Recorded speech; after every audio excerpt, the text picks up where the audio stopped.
성도 여러분 안녕하십니까? 2021년 9월 25일 토요 새벽 말씀 함께 나누겠습니다. 함께 나눌 하나님 말씀은 디모데전서 3장 14절에서 4장 5절까지의 말씀입니다. 본문 말씀은 교회를 질서 가운데 바로 세우기 위해 가져야 할 바른 교회관에 대한 말씀이 기록되고 있습니다. 본문을 통해 교회가 무엇인지 또 우리가 교회 안에서 어떻게 믿음을 지켜나가야 될지에 대한 말씀 함께 묵상하겠습니다. 첫째로 묵상할 내용은 교회는 살아계신 하나님의 집이요 진리로 세워져야 한다는 것입니다. 본문 14절에 보시면 내가 속히 내게 가기를 바라나 이것을 내게 쓰는 것은 이라고 하였습니다. 여기서 사도 바울은 디모데전서 편지를 쓰는 이유를 밝히고 있는데 15절 보시니까 만일 내가 지체하면 너로 하여금 하나님의 집에서 어떻게 행하여야 할지를 알게 하려 함이니 이 집은 살아계신 하나님의 교회요 진리의 기둥과 터니라라고 하였습니다. 바울은 에베소를 떠났다가 만약 자신이 지체하게 되면 디모데로 하여금 교회에서 어떻게 행하여야 할지를 알게 하기 위해 이 편지를 쓴다고 하였습니다. 그러면서 가장 먼저 말하는 것이 교회가 무엇인지를 핵심적인 짧은 단어로 설명하였습니다. 그것은 바로 교회란 살아계신 하나님의 교회다라고 하였습니다.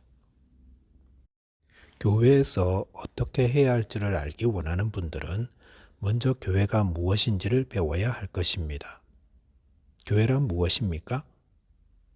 이민 온 사람들이 외로워서 사람들 만나 교제하기 위해 만나는 교제의 장소가 아닙니다.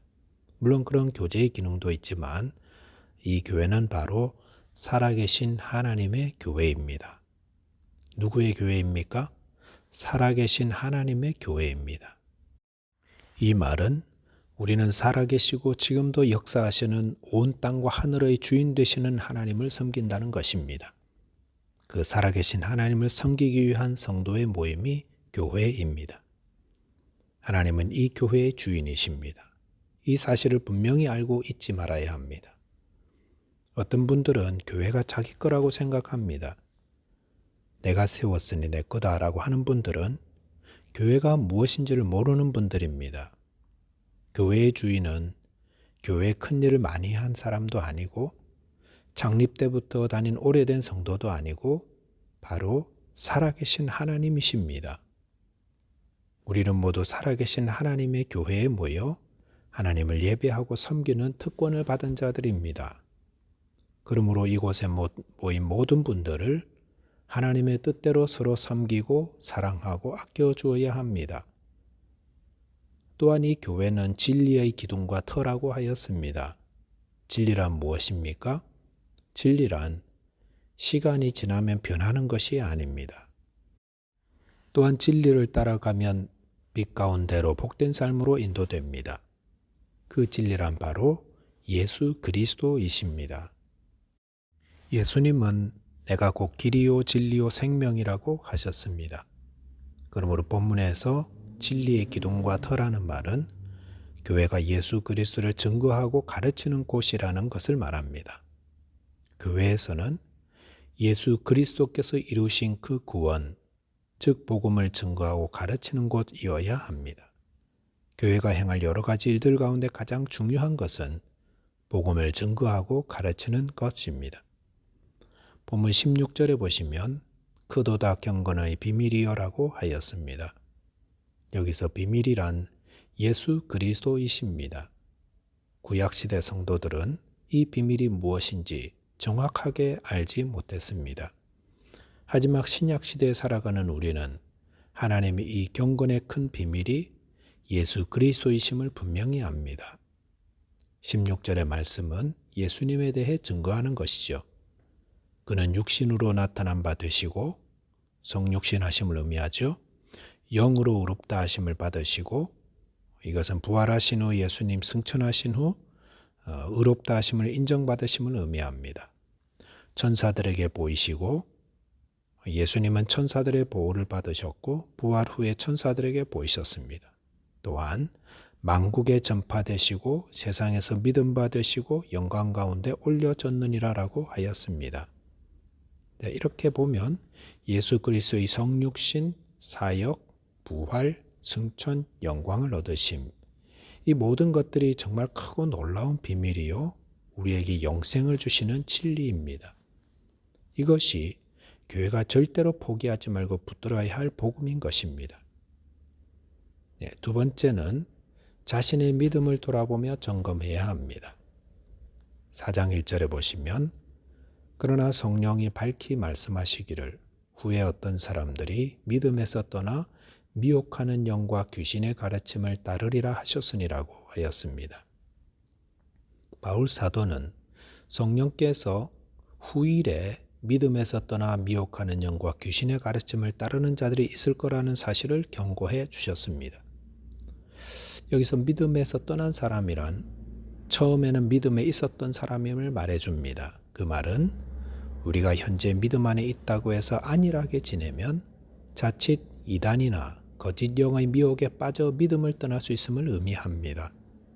마귀는 지금도 우는 사자같이 두루 다니고 있음을 알아서 우리 자신의 믿음을 늘 점검하고 굳세게 해야 할 것입니다. 자, 그러면 믿음을 떠난 자들은 어떤 자입니까? 2절에 보시면 자기 양심이 화인을 맞아서 외식함으로 거짓말하는 자들이라고 하였습니다. 양심에 화인 맞은 자라는 것은 화인이란 불로 인을 새기는 것입니다. 불로 인을 새긴 곳은 피부가 죽어서 감각이 없습니다. 그러므로 양심이 화인을 맞았다는 것은 거짓말이나 불의한 일을 행하고도 조금도 양심의 가책을 느끼지 않는 것을 말합니다. 어떻게 양심의 기능이 정지될 수 있을까요? 그것은 성령을 근심되게 하는 거짓말, 외식, 불의를 저지르면서 회개하지 않을 때 결국 성령을 떠나가게 함으로 양심마저 그 센서가 죽어버린 경우입니다. 3절에 보시면 혼인을 금하고 어떤 음식물을 먹지 말라고 할터인하라고 하였습니다. 네, 이것은 극단적인 금욕주의를 말합니다. 혼인하지 않는 것이 더 믿음 좋은 것이라고 그런 가르침 매우 위험한 생각입니다. 하나님은 아담을 창조하신 후 그가 홀로 사는 것이 좋지 못하다고 하와를 만드시고 가정을 세워주셨습니다. 결혼은 하나님이 정한 아름다운 것입니다. 그런데 그것을 금하는 것 매우 위험한 가르침입니다. 또한 어떤 음식물을 먹어서는 안 된다고 가르치는 자들도 있습니다. 오늘날 어떤 이단들은 율법에 기록된 것들은 우리를 위해서 먹지 말아야 할 것이니까 그걸 따라야 한다고 그래야 더 예수 잘 믿는 거라고 가르치는 그런 자들이 있는데 절대로 그렇지 않습니다. 이런 가르침을 전하는 자들을 우리는 이단이라고 부릅니다. 그 이유는 그들이 예수님의 복음을 흐리게 하는 자들이기 때문에 그렇습니다. 예수님은 율법의 모든 것을 다 성취하셨습니다. 무엇을 먹어야 하고 먹지 말아야 하고의 율법까지도 다 성취하셨기 때문에 그것은 더 이상 효력을 상실하고 의미가 없어졌습니다. 예수님은 우리 입으로 들어가는 것이 우리를 부정하게 만드는 것이 아니라고 하셨습니다. 바울이 이방인들에게 복음을 전할 때에 예수를 믿고 이런 음식은 먹지 말아라 이런 식으로 가르친 것은 없습니다. 복음은 오직 예수 그리스도를 믿음으로 우리는 죄 용서를 얻고 하나님의 자녀가 되었다고 가르칩니다. 성도가 무엇을 먹을지 말지를 결정할 때 생각할 것은 오직 한 가지입니다. 고린도전서 10장 31절 말씀처럼 먹든지 마시든지 무엇을 하든지 다 하나님의 영광을 위해서 하는 것입니다. 3절 후반절에서는 음식물은 하나님이 지으신 바니 믿는 자들과 진리를 아는 자들이 감사함으로 받을 것이니라라고 하였습니다. 바울이 음식물에 대해 이야기할 때 왜 율법에 부정한 음식에 대한 걸 몰랐을까요? 다 알았겠지만 모든 음식물은 하나님이 지으신 것이기에 믿는 자들이 감사함으로 받으라 하였습니다. 4절에서도 하나님께서 지으신 모든 것이 선함에 감사함으로 받으면 버릴 것이 없다고 하셨습니다. 말씀을 정리하겠습니다. 교회란 살아계신 하나님의 집입니다. 이 교회는 예수 그리스도의 복음을 증거하고 가르치는 곳이어야 합니다. 또한 바른 믿음을 세우기 위해 거짓된 가르침에 미혹되지 않도록 자신의 믿음을 늘 돌아보며 점검해야 하겠습니다. 기도하겠습니다. 하나님 아버지, 저희를 죄 가운데서 불러내어 살아계신 하나님의 교회에서 구원자 예수 그리스도를 섬기며 진리의 길, 구원의 길을 가게 하신 은혜를 감사합니다. 저희에게 주신 이 믿음을 날마다 말씀과 기도로 굳건히 세워 바른 믿음으로 하나님께 영광 돌리도록 주님 도와주옵소서. 예수 그리스도 이름으로 기도하옵나이다. 아멘. 오늘도 주님과 동행하는 승리하는 하루 되시기 바랍니다. 감사합니다.